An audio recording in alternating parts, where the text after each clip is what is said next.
Mesdames et messieurs, bienvenue dans l'arène.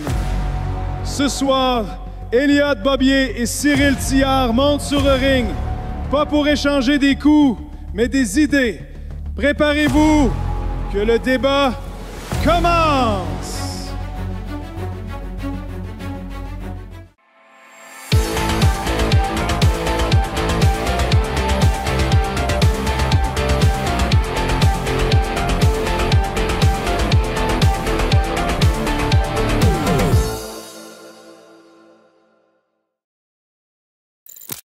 Alors, donc je suis aujourd'hui avec Elliott puisque c'est le match entre nos points de vue sur le contenu, sur le futur du contenu, puisqu'on le sait aujourd'hui en SEO tout change et donc on a peut-être un peu des points de vue qui divergent sur l'attractibilité du contenu informationnel qui est celui pour qui on a beaucoup bossé pendant des années en SEO.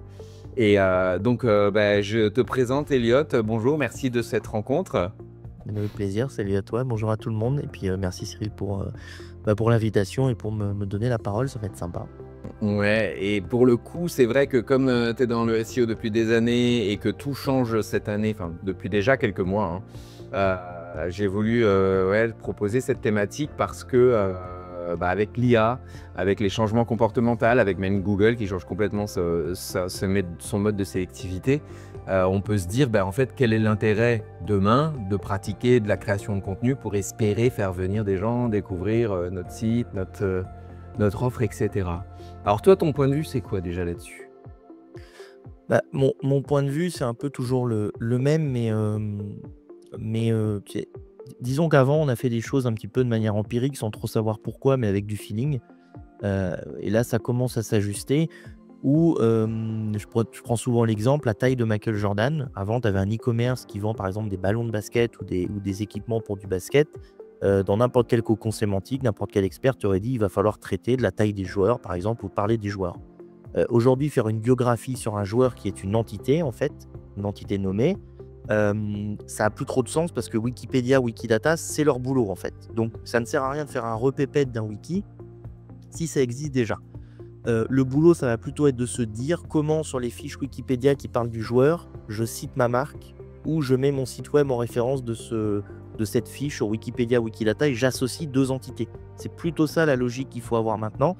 Donc, faire ce type de contenu, à part si tu veux sortir dans Discover, à part si tu veux des articles à partager auprès de ta communauté par mail, sur les réseaux sociaux, oui, sur du service. Pour lier ce content marketing, pour du SEO, ça a, je pense, de moins en moins d'utilité. On va revenir sur le sujet. Mais c'est bien que tu parles de Wikipédia parce qu'au final, même l'IA s'abreuve de Wikipédia. Donc, non. C'est pour ça que je prends l'exemple parce qu'on sait que Wikipédia, Wikidata, on va parler du SEO Summit après, j'imagine, mais on a une conférence de Némi Darbois sur le sujet parce que justement, Wikipédia étant en nofollow, la majorité des SEO se sont toujours dit ça sert à rien de choper un lien sur Wikipédia. Par contre, choper un lien veut dire que tu es cité dans une fiche, donc tu es associé à une entité. Et comment Google a créé ces entités? Il y a eu une époque où c'était par Demos qu'il a créé les sujets. Maintenant, il s'appuie sur Wikipédia et Wikidata pour comprendre les entités et savoir qui est en relation avec qui ou quoi, tout simplement. Et c'est comme ça qu'on crée des fiches sur le Knowledge Graph de Google, où on sait que Brad Pitt a été marié avec telle actrice et a joué dans tel film avec telle actrice. Donc on a film, actrice, producteurs qui sont maillés entre eux, et Google sait quelles sont les relations. En fait, c'est ça le jeu de l'e-commerce ou de n'importe quel site qui vend des prestats en ligne ou s'en fiche du produit ou du produit physique ou réel. Ça va être d'associer sa marque à des entités. Ouais. Alors, il y a deux choses quand même sur Wikipédia. Il y a effectivement être une source d'un article, et ça peut se faire, où on le fait, et c'est pas si compliqué. Et il y a après, exister en tant que marque ou en tant que personne sur Wikipédia, et là c'est plus compliqué parce que c'est très fermé.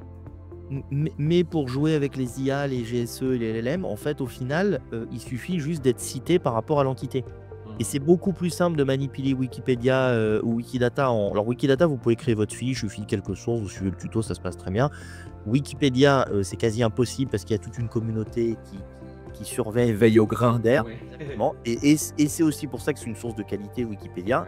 Un peu comme du Doctissimo ou du Reddit, on parle beaucoup de Reddit. Et Reddit, c'est après, ouais. Dès que tu dis une énormité sur Reddit, tu te fais assommer dessus et tout le monde arrête dessus dès que tu fais un truc commentaire et tout. Et Et tu vois, je fais une toute petite aparté. On dit souvent: «Oui, mais en fait, tout change, tout change». Mais non, quand on manipulait des forums pour venir poser des liens, on avait des techniques pour pas être modéré. On reprend ces mêmes techniques Black Hat qui datent de 2005 ou de 2010, mais là, on les fait différemment et on n'a plus envie d'être cité avec un lien sur un forum, qu'on veut être cité sur du Wikipédia ou sur un forum qui a de la valeur dans notre thématique ou qui ressort sur une IA. Donc encore une fois, la technique est pas nouvelle, elle existe depuis, 25-30 ans quoi, ou 20 Oui, oui, bien sûr. sans exagérer. Et par contre, ouais, tu l'as bien dit, il y a, mettre ma marque, avoir ma fiche sur Wikipédia, ultra compliqué et il y a, associer ma marque à une autre entité, moins compliqué. Ouais. Donc Et alors là, tu ouvres des portes aussi parce que à chaque fois que tu dis quelque chose, je me dis ah oui, c'est vrai, il y a ça aussi et il y a ça aussi. Tu parlais des knowledge graphs qui sont ultra intéressantes et pour le coup, ça fait quand même plusieurs mois que Google a annoncé les knowledge brand aussi, qui seraient donc des panneaux qui présentent les marques. Mais alors où est-ce qu'on en est, pareil, pour l'instant? Est-ce que ça va être un substitut des business profiles? C'est bizarre un peu comme fonctionnement. c'est un peu comme toutes les annonces Google où ils testent aux US plein de choses, c'est bien qu'ils testent. Faut pas oublier la dernière update qui a eu lieu et qui est pas encore finie il y a moins d'une semaine, où les marques remontent énormément. C'est-à-dire que si tu es un distributeur qui se positionnait sur le nom d'une marque, ça devient compliqué d'être devant le nom de la marque. La marque remonte énormément, donc on voit que Google redonne du poids aux marques. Oui. Et ça, c'est pas un nouveau mode de calcul, puisque c'est là depuis 2020-2021, mais le fait de faire de la proximité sémantique et l'embedding, donc en fait, il faut bien comprendre que l'IA amène aussi une recherche sur la manière de calculer. Donc, si tu changes ta manière et que tu as des processeurs plus puissants ou une technique qui te permet de calculer plus vite, tu peux faire des choses que tu faisais pas avant, notamment des corrélations en live. Parce qu'il y a eu une époque, il ne faut pas oublier que Google faisait un calcul une fois tous les mois, je crois, avec une date précise dans le mois, et je n'ai pas vécu cette période, donc je dirais une bêtise, et il ne calculait pas en live le ranking et le page rank. Après, il s'est mis à le calculer en live. Et là, on voit qu'il peut matcher les entités en live entre elles. Donc, c'est plus simple pour lui aujourd'hui de repérer des marques et d'associer une marque et de savoir qu'est-ce qu'une entité marque en fait. Et donc, je pense que ça va être de plus important d'être une marque, et ça rejoint complètement ce qu'on dit sur le content marketing, qui est qu'on ne peut plus travailler le canal Google seul, et qu'il faut exister partout sur les réseaux sociaux et être identifié comme une marque. Et une marque, c'est quoi? Le nom d'une personne, le nom d'un influenceur, d'un créateur de contenu, c'est une marque. Voilà. Et tu peux avoir le site... hier, je rigolais, j'ai vu passer string-homme point quelque chose, et le mec vend en dropshipping des strings pour hommes, c'est une super niche. Et tu vois, son EMD lui permet de créer une marque aussi. Tu vois, il y a une relation, c'est pour ça que tout est un peu lié, un peu maillé dans le SEO quand même. Tu as un EMD sur ton mot-clé, si tu arrives à faire comprendre, et les IA adorent les sites hyper thématisés, si tu crées une marque autour, donc ça veut dire de faire du contenu sur les réseaux, avoir des pages, et c'est de plus en plus compliqué de juste exister sur Google avec cette marque en fait, et de dire bah, je vais juste me positionner sur des mots-clés et basta. Si t'as pas tu vois, Ouais, ouais, ouais. Mais on s'éloigne un petit peu de cette thématique qui était le contenu informationnel au départ. Ceci dit, je fais un tout petit aparté parce que le SEO amène une autre problématique, enfin plein d'autres problématiques, parce que ça m'arrive aussi à moi d'essayer de gérer ça en stratégie avec mes clients. C'est le nom de marque qui parfois n'a pas bien été choisi, ou en tout cas d'un point de vue du branding peut avoir un problème, et en droit des marques, et avec de la concurrence sur le web aujourd'hui. Donc, des fois, ça fait trois éléments. C'est que des fois, je dis à des gens, mais moi, je ne travaillerai pas avec vous tant qu'en gros, on n'aura pas ficelé cet élément, parce qu'aujourd'hui, c'est des mots-clés génériques. Vous n'avez pas déposé votre nom, mais en même temps, il n'est pas déposable parce qu'il est distinctif et que dans votre domaine, ça ne marchera pas. Et donc, c'est assez délicat de devoir jongler avec tout ça. Parce que comme tu dis, si tu prends des mots-clés hyper thématisés, comme tu as cité string home, c'est impossible de le déposer. Et donc au final, le mec, il faut qu'il accepte de bosser sur une marque qui n'existera jamais. Tu vas le déposer parce que l'INPI va prendre ton argent. Il y a aucun Oui, mais problème. ça aura pas de valeur. Exactement. Mais voilà. Non, mais je le précise parce que j'ai beaucoup... pour bosser avec des clients, on reçoit souvent des courriers complètement farfelus où le mec te dit moi j'ai déposé, moi ça m'est arrivé, c'était le nom Jungle dans une certaine catégorie, donc j'estime que personne ne peut utiliser Jungle. Il dit mais c'est un nom en anglais complètement, t'es allumé quoi. Et non mais oui, mais j'ai déposé, j'ai payé l'INPI. Tu rentres dans des discussions un peu d'aboti parce que tu dis non mais c'est un nom générique, peut pas. Oui mais mon avocat, non. En fait, je le précise, c'est que même si on va au devant d'un tribunal, c'est pas dit que parce que tu as ton papier INPI, tu vas gagner. Mais tu as raison dans le fond où le SEO, c'est plus juste on me donne un brief et je me débrouille. C'est aussi, je regarde l'ensemble des éléments dont on vient de parler et est-ce que c'est jouable ou pas dans ce nouveau contexte et périmètre. Alors, si on revient au contenu informationnel, on sait que demain, les AI Overview, alors qui vont peut-être s'appeler Aperçu de l'IA d'ailleurs, vont arriver en France. Ça va venir encore manger du contenu. Je crois qu'on parle entre moins 30 et moins 40% de trafic dans certains pays où c'est implanté. Ils n'arrêtent pas de faire des tests, hein. Ça fait des allers-retours depuis 2 ans, c'est terrible. À quoi s'attend notre contenu informationnel? Est-ce qu'il faut encore en faire? Est-ce qu'il faut en faire moins? Est-ce qu'on pense qu'au final, l'attractivité étant peut-être moins utile, faut trouver d'autres avenues? Qu'est-ce que toi tu penses là-dessus? Moi, je pense qu'il faut plus réfléchir uniquement contenu SEO. Même si on est expert SEO, il faut réfléchir à quel contenu va aller dans quelle case, quel contenu est un contenu pour publier sur les réseaux, à mettre dans les newsletters, quel contenu explique pour les IA et quel contenu est plutôt pour du Google.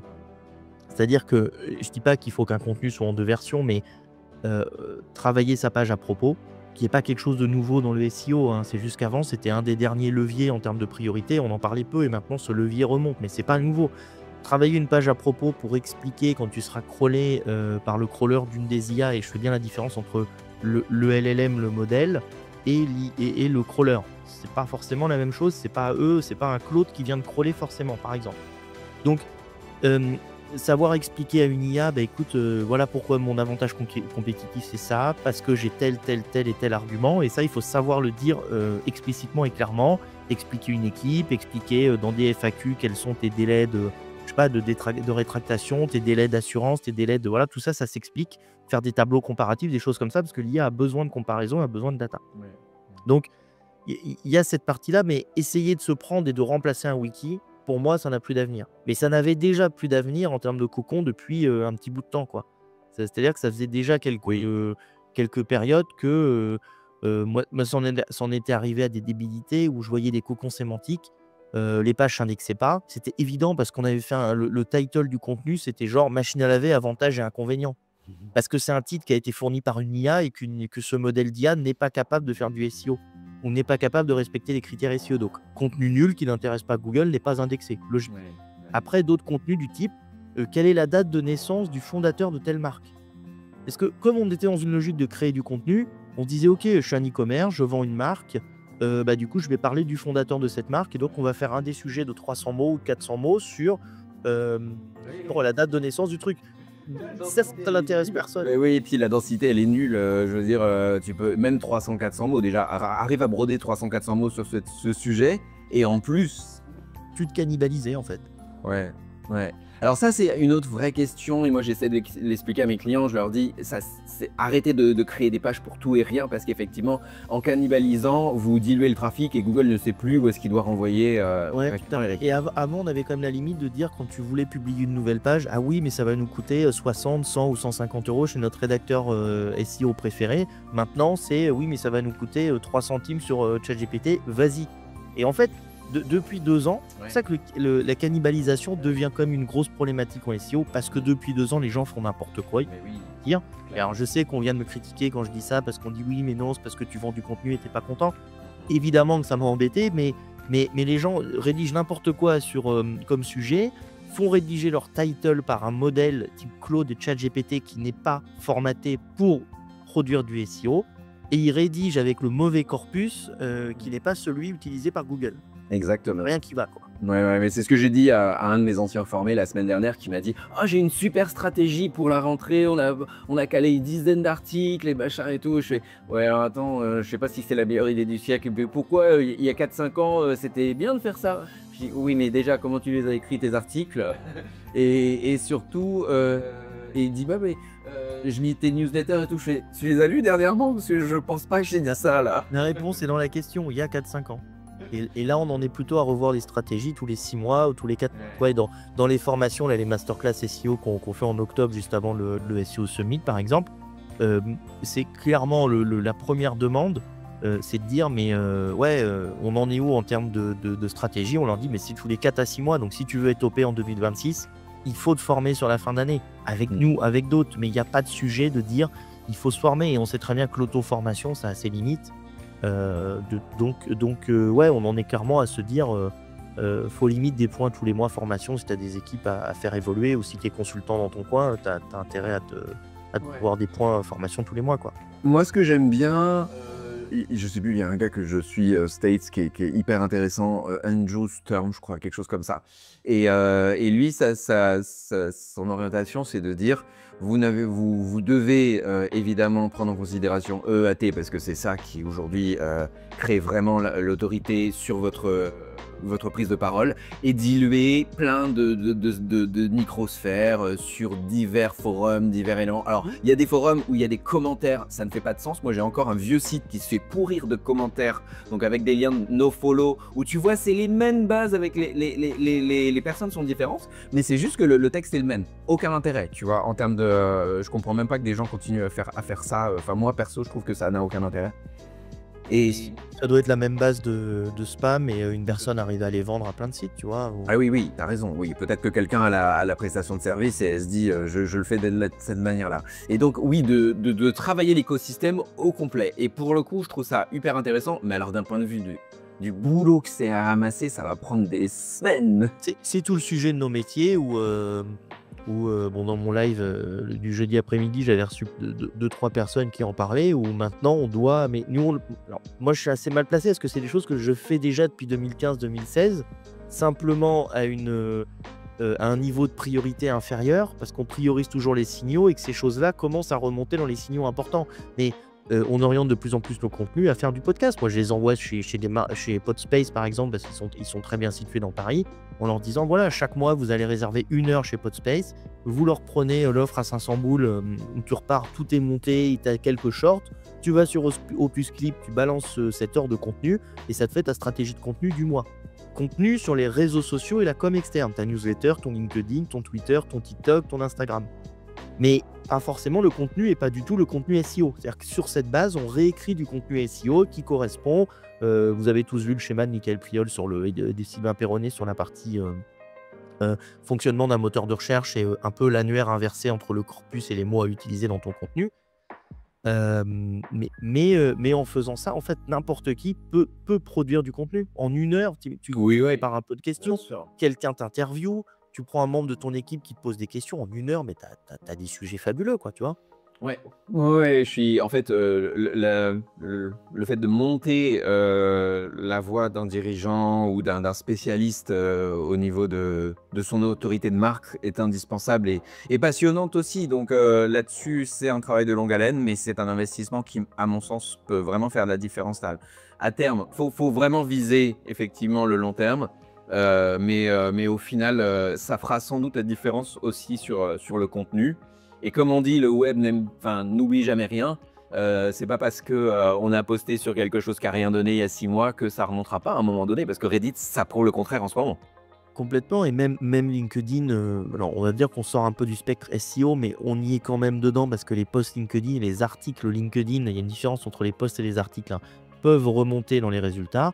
On voit notamment que les GPTs remontent dans les résultats, et il y a certains SaaS sur des requêtes qui se font devancer par des GPTs.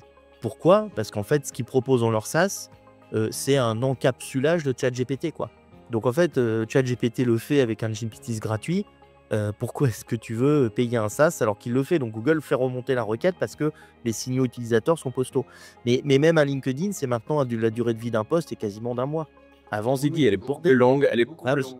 Donc, il faut arrêter de calculer ses stats aussi sur 1 semaine. Oui, bien sûr. On calcule quasiment sur 1 mois ou 2. Et sur les articles, ils l'ont annoncé, et je l'ai vu effectivement passer que c'était bien indexé sur les IA, mais j'ai pas encore vu de gros résultats. Alors, peut-être aussi parce que j'ai pas mis en place des grosses stratégies en termes d'articles, mais depuis qu'ils se sont fait pénaliser il y a 4 ans, j'avais un peu arrêté, et j'ai un peu aussi conseillé de ne plus le faire. Mais peut-être qu'effectivement, il faudra le réintégrer. Les newsletters, par contre, ça, sur LinkedIn, j'ai toujours eu des surprises. Ouais, également, même les newsletters Substack, là, je vois des petits trucs remonter des fois. Alors, ça a du mal encore à remonter, mais on peut imaginer que c'est là. Et même une newsletter Substack, tu disais en termes de... ou autre, hein, je dis Substack parce que c'est hyper facile à mettre en place, c'est gratuit, mais Mais c'est le genre d'écosystème que tu peux créer assez facilement. Ouais. LinkedIn, un Instagram, un Substack, tu as créé l'écosystème suffisant pour exister. Tu vas vivre sur Reddit ou sur ton forum. Tu sais, je pense souvent l'exemple d'Anthony Bourdon avec sa boisson dont j'oublie toujours le nom. Je l'ai pas non plus. C'est de la poudre, tu mets de l'eau, ça fait ton repas du midi. Il a vendu ça aux start-upers. Au final, ses clients, c'était pas du tout les start-upers de Paris 16. C'était les geeks joueurs qui jouaient à World of Warcraft et qui voulaient pas faire une pause de midi. Donc, ils buvaient leur truc. Et en fait, ils étaient sur jeuxvideo.com. Donc, quand il a compris ça, ils ont déployé une équipe de modos qui ont été sur jeuxvideo.com pour répondre et récupérer et recréer le persona, si tu veux, sur cette base-là. Bah, si c'est jeuxvideo.com, va sur jeuxvideo.com. Si c'est Reddit, va sur Reddit. C'est Doctissimo, va sur Doctissimo. Et c'est même pas une question de quantité, c'est une question de thématique et de spécialisation parce qu'on voit beaucoup que les IA sont sensibles à ça, quoi. Donc, pour revenir quand même au content marketing, on était parti là-dessus. J'y crois toujours, mais différemment.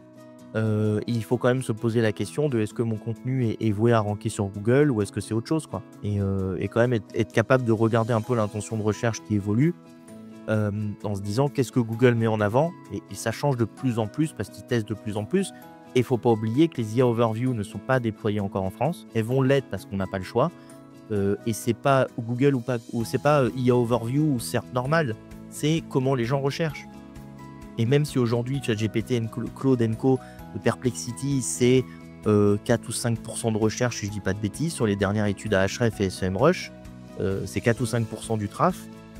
C'est un traf de meilleure qualité. Mais nous, on est des petits geeks, c'est pas déployé au commun des mortels. Le commun des mortels, il lui demande des blagues belges et de corriger des fautes d'orthographe, dans le meilleur des cas. Mais les gens utilisent encore très mal l'IA, si tu veux. Et de toute façon, ces IA, pour moi, un jour, vont être encapsulés dans un device qui sera ton assistant personnel. Parce qu'il aura tes réservations d'hôtel, il aura ce que t'aimes pas en vacances, il t'écoutera tout le temps, il récupérera... T'as parlé de partir en vacances, il pourra te toucher des offres quand il les voit passer parce qu'il a crawlé le web. Je suis peut-être dans 10 ans ou dans 5 ans, tu vois. Mais à terme, ça sera ça. Tu n'auras même plus besoin de faire de la demande. Tu auras un assistant personnel 100% avec toi, quoi. C'est ça. Exactement. Alors, on va terminer pour rappeler un petit peu ton événement là qui arrive incessamment sous peu. Donc, au Parc des Princes, 14 octobre. Tu peux nous en dire plus? Ouais, bah c'est le plus grand événement de France, le SEO Summit au Parc des Princes. Donc, on était au Grand Rex l'année dernière, qui est devenu trop petit la première édition. Donc, on a switché sur le Parc des Princes qui est beaucoup plus grand, on attend à peu près entre 5 et 600 personnes. C'est l'événement de référence si vous voulez croiser la communauté, les professionnels du SEO, tout le monde est là. On a un peu plus de 40 conférenciers, 37 conférences. On aborde tous les sujets, du SEO technique, du Black Hat, du White Hat, de l'IA, beaucoup d'IA, de LLM et de GSE pour comprendre comment se source une IA, quelle base de données elle utilise, comment ressortir dans les citations, pourquoi la majorité du temps il n'y a pas de citation de marque dans les IA et ils ne déclenchent pas toujours les recherches web, comment ça fonctionne réellement, qu'est-ce qu'on peut faire en termes de visibilité pour les annonceurs pour être visible dans ces IA et être cité par Claude, ChatGPT, Perplexity. C'est ça le sujet en fait, et bientôt IA Overview, donc comme tu dis, qui sera peut-être IA pour vous, je ne sais plus quel terme tu utilisais toi. Aperçu, je crois que j'ai vu aperçu IA, je crois. Ouais, au Canada, si je ne dis pas des... Alors, attends, non, dernièrement, j'ai vu un autre nom, mais parce que j'avais un VPN quand j'ai fait la recherche, tu sais, sur Google, et ouais, je sais plus ce que j'ai vu. Bon, ils trouveront un nom qui sera, voilà, j'ai recherché, j'ai trouvé pour vous. Donc en fait, c'est de traiter tous ces sujets-là pour dire le SEO est très très loin d'être mort, il évolue. Certes, il évolue beaucoup, mais c'est juste une évolution, voilà. On a des nouvelles méthodes et des nouvelles choses à faire parce que les moteurs changent. C'est plus que le moteur SERP Google, c'est le moteur Google IA, IA Mode Co et Perplexity, Claude, ChatGPT. Voilà, on se retrouve un peu comme en 2005 où il y avait du Yahoo, du Lycos, du Google et du Bing. Maintenant, on dit voilà, il y a d'autres nouveaux moteurs et c'est un peu aussi une manière de prendre les sujets en conf et de voir sur quoi il va falloir travailler dans l'année. Donc une grosse remise à jour et surtout une énorme partie pour bosser le réseau qui est la mise en relation et le réseautage, notamment avec des périodes de networking et de rendez-vous business, parce que dans une période comme celle-ci où ça change beaucoup, il faut s'appuyer sur des gens, il faut être entouré d'un petit groupe. Donc qu'on soit agence, qu'on soit freelance, qu'on soit boss d'une agence, chargé de projets, de marketing, traffic manager chez un annonceur, c'est un peu le même combat, il faut s'entourer pour comprendre ce qui se passe. Donc l'idée c'est de mettre en relation et que chacun crée son réseau ou renforce son réseau Et c'est là que vous allez voir tous les gens que vous commentez sur LinkedIn, tous les gens que vous écoutez sur YouTube, qui font des podcasts, qui interviennent sur le SEO, qui prennent la parole tout au long de l'année. Vous allez pouvoir les rencontrer là avec une ambiance conviviale et vraiment le fait que tout le monde est accessible. Et c'est vraiment un événement bon enfant, quoi. Donc, et voilà. Et écoute, merci beaucoup pour cette présentation. Merci aussi pour le temps que tu m'as accordé sur cette thématique de l'avenir du contenu. Peut-être que dans un an, on dira en fait, ce qu'on a dit, c'était pas bon. Et... Très certainement qu'on aura dit plein de bêtises, comme tout le temps, mais au moins on s'oriente et on apprend en marchant. Et c'est le genre de débat, c'est pas vraiment débat, tu vois, mais le genre de discussion qu'on peut refaire tous les X mois, voir un petit peu comment ça évolue. Et certainement que j'aurais dit plein de bêtises, plein d'énormités, mais c'est le jeu de vivre dans un monde comme ça qui est où moi je vois en fait plein d'opportunités, toi. Oui, voilà, exactement. Il faut partir d'hypothèses, il faut effectivement se baser sur tout ce qu'on a vu dans les derniers mois pour émettre ces hypothèses, parce qu'au final, sinon... Soit on avait émis des hypothèses sur le démantèlement de Google, on a eu le résultat hier que ne sera pas démantelé. Et on avait fait des théories en disant, moi j'avais fait des projections, si on doit démanteler Google, si on doit démanteler Chrome, Google ne sera pas le seul à avoir l'accès à la data utilisateur sur les sites. Ça c'est le cas, oui. Voilà, sauf que là aujourd'hui, il n'y a que Google qui touche à Chrome. Et si demain Chrome était démantelé, peut-être que Chrome avait un modèle économique à créer qui est de vendre sa data à d'autres. Peut-être qu'un autre moteur se s'est créé, ce qui n'est pas le cas. Non, mais par contre, les conditions pour lesquelles ils le conservent, c'est pour d'un plus libre accès à ces éléments-là. Donc, oui, c'est très bien comment ils vont le faire. Ils vont créer un codage qui sera compliqué à développer. Ils vont mettre des bâtons dans les roues dans la doc. Ouais, mais à mon avis, c'est pas gagné non plus, hein, parce que au final. Ce genre de choses, dans 2 ans, on peut en reparler, tu vois ce que je veux dire. Donc, ouais, complètement. Surtout si Google déploie son IA et que son IA surpasse du Claude et du Perplexity et qui reprennent, en plus d'être sur le local, en plus d'être sur le search, qui reprennent sur l'IA, sachant qu'ils ont la vidéo avec YouTube, hein, et qu'ils ont une énorme prédominance sur de l'ADS. Très clairement qu'on va en reparler dans un an ou deux. Tout à fait d'accord avec ça, mais quand on a bien position dominante, ils ont déjà un abus de position dominante de toute façon. Ce sera ce que la politique américaine et ce qui se passe, à mon avis, dans le monde a fait que Trump n'a pas forcément voulu s'ajouter des haters ou des gens qui lui en veulent. Il est déjà mal avec l'équipe de Zuckerberg et de Facebook par rapport à sa première campagne. Donc, à mon avis, là, ils n'ont pas trop voulu remuer non plus de problème. Ouais, il y a tout un contexte qu'on doit prendre en compte. Mais ça veut dire que ce qu'on avait projeté peut-être pour l'année prochaine ne sera pas l'année prochaine. Donc déjà, on peut mettre ça de côté en se disant, ok, un Bing ne prendra pas, ou un autre moteur X. Alors je le souhaite à Hibou, Sylvain Perronnet et Guillaume qui lancent Hibou, qui est un moteur français. J'aurais pu par exemple acheter cette data, tu vois. Dire d'avoir tout de suite un coup d'avance. Ouais, tout à fait. Bon, on se laisse sur ces belles paroles et puis je te remercie encore et je te souhaite bon courage aussi pour l'événement qui va arriver très vite. Yes, merci à toi pour... À la prochaine, merci de votre écoute. Tout le monde. Salut, bye.